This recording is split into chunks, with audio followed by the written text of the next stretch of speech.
Hi y'all. Welcome to vlog 6 of this brain tumor journey. I thought I'd give a quick recap and an update on treatment and kind of like what's gonna happen from now on. So I wrote down notes because I tend to ramble a lot. So first things first, I had my surgery on September 5th, 2017. Welcome to the new year. And from that surgery, I got 75% of the brain tumor out. But also from that surgery, I guess 70% of the brain tumor out, and the rest of the tumor would need to be treated through chemo and radiation. Luckily, I take oral chemo, so which is just pills, and I don't have to sit there with an IV or go into the hospital. So, from the surgery, I lost the left peripheral of both my eyes. So at first I thought it was kind of like I had a shortened scope, but as I slowly figured out like what had happened, I realized it's like the left peripheral of both my eyes. So that means whatever my eyes are focused on, I can't see directly to the left of it unless it's kind of far away. So I can't really see the full picture of anything anymore. So let's say I focus my eyes on this pen, then I can't see this finger right here because my eyes are focused on this pen and it's to the left of the pen.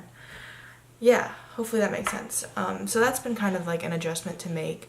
So if I'm in the car, in the passenger seat, I can't see the driver because I'm looking forward. And so unless I turn to the left, I can't really see anything. Yeah, so that's recap on the surgery, I guess. Update on treatment. So I started my first cycle of chemotherapy and radiation back in the fall of 2017. It lasted 6 weeks. I ended my last day on November 20th. Yeah.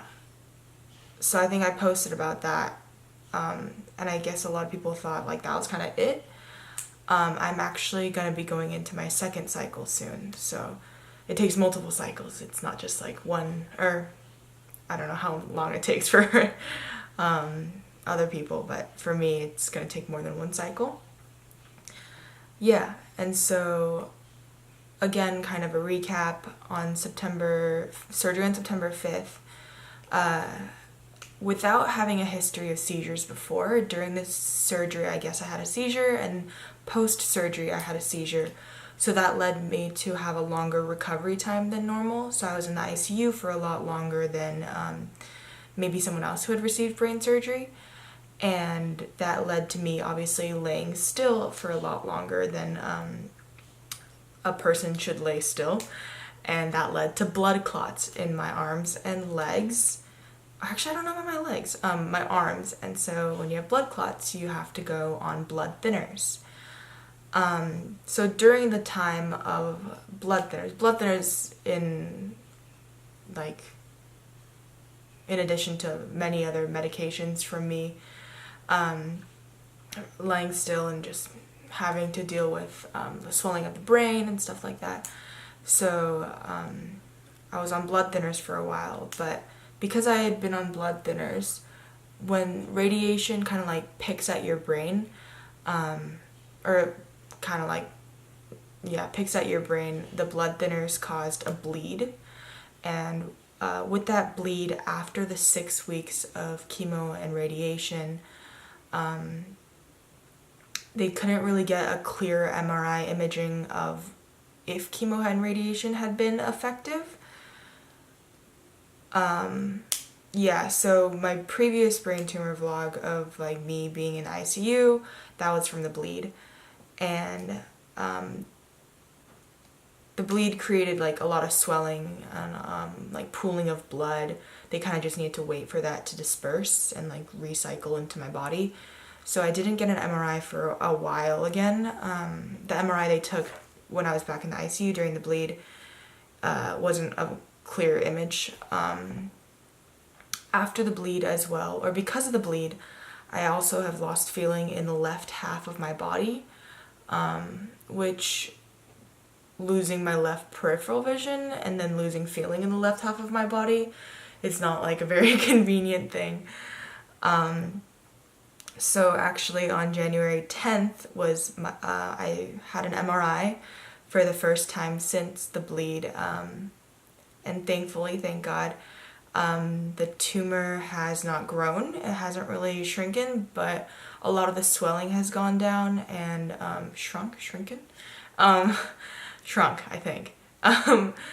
But a lot of the blood has like dispersed, I guess. A lot of the swelling has gone down. And yeah, so that's that update for now. I will start my second round of chemotherapy on January 18th. And so the way that the new chemo works is that they up the dose each time. And so there's a cycle of around 28 days. And at first I thought it was every month, like a consistent, like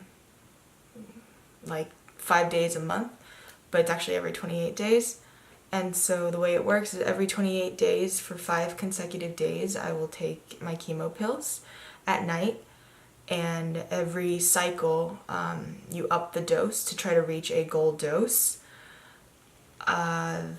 So for December, I did the 23rd through the 27th, and then for January, this next cycle, I will start on the 18th. The thing about this is, though, that every cycle, before you start, you have to get an MRI and blood work done to make sure that nothing is going wrong.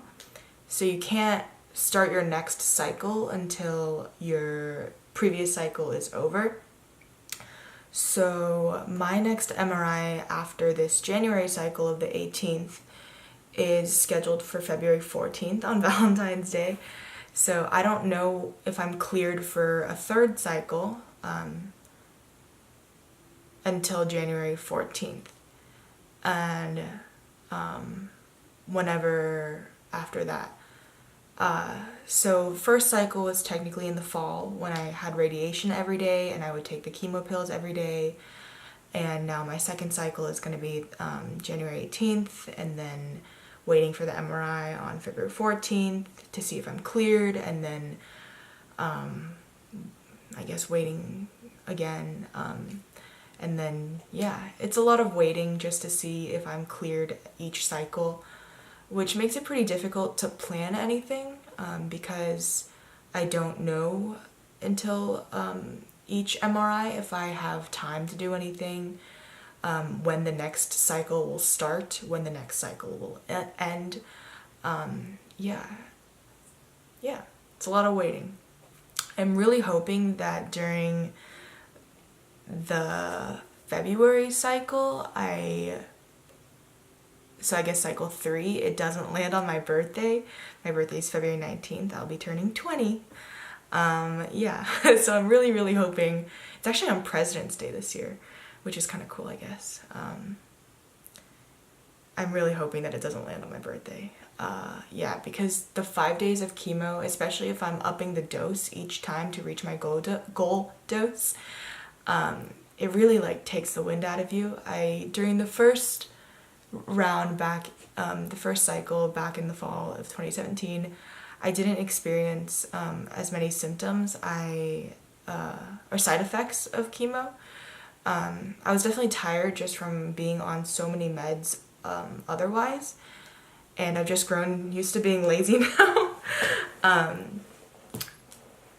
Yeah, side effects include loss of appetite, general fatigue overall, a lot of nausea, yeah, headaches, anxiety, and so I didn't really experience many side effects during that round and during the past round in December, and so I'm hoping that I continue not to experience many side effects, but as I continue to up the dose, it's not as likely. There's definitely ways to fight the side effects, like I take anti-nausea medication before taking the chemo pills and stuff like that, but we shall see. Yeah, so that's the only update for now. Oh, also, I realized I mentioned in previous videos that SFSU had clinical trials and like Stanford had clinical trials for vaccines and such. But because of the bleed that happened from the radiation and blood thinners kind of like compounding on top of each other, I'm most likely like cut from these trials because like understandably they would want a clean slate. They would want some like a patient where their trials are kind of like more readable and such. Yeah, that's pretty much it so far. Yeah, I will be cycling these chemo pills for the next, I think they said 6 to 12 cycles, so that's 6 to 12 months-ish. Yeah, it seems like many cycles, so we'll see where that leads me. Yeah, okay, that's pretty much it. Thanks for watching and listening, and yeah, bye-bye.